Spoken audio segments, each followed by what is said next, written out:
Another day, another basketball stories na naman ang pagkikwentuhan natin. At ngayon nga ay pag-uusapan natin ang balitang 3-team trade na gagawin ng Los Angeles Lakers. At ang balitang may pumirma na nga daw po ngayon sa Golden State Warriors. Naibalita na nga natin na isa pa rin nga si Andrew Wiggins sa mga pinakamalaking pangalan na nakadikit ngayon sa Los Angeles Lakers. Sa dami ng mga nagsilabasang trade rumors patungkol sa kanya. Ginawa na rin naman nga siyang available ng Miami Heat ngayong off-season kaya hindi talaga malabo na makuha siya ng Lakers sa trade market bago pa man mag-umpisa ang season.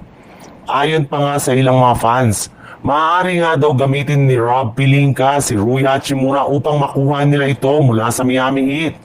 Ngunit base nga sa ibinulgar ng isang NBA insider, hindi rin naman nga daw magiging madali para sa Lakers ang pagkuha nila kay Andrew Wiggins. Medyo malaki nga daw ang kontrata kumpara kay Hachimura kaya kailangan nga na gumawa pa ng effort si Rob Pelinka para lamang matuloy ito.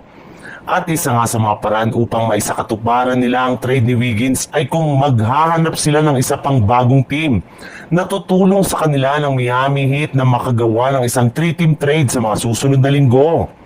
Sa ganyang paraan nga, ay hindi nakakailanganin pa ng Lakers na isakripisyo ang majority sa kanilang mga trade asset at magiging sapat na nga si Rui Hachimura upang makuha nila si Andrew Wiggins. Sa ibang balita naman, hindi pa nga nakagawa ni isa mang move o improvement ang Golden State Warriors simula pa na mag-umpisa ang off-season. Kaya ito nga ang mismong dahilan bakit napakababa ng tiwala sa kanila ng mga analyst kung magiging competitive sila next season. Ngunit ayon naman nga sa naging payag ng isang NBA insider, hindi rin naman nga daw magtatagal at makakagawa rin naman nga ng Warriors ng move sa mga susunod na linggo.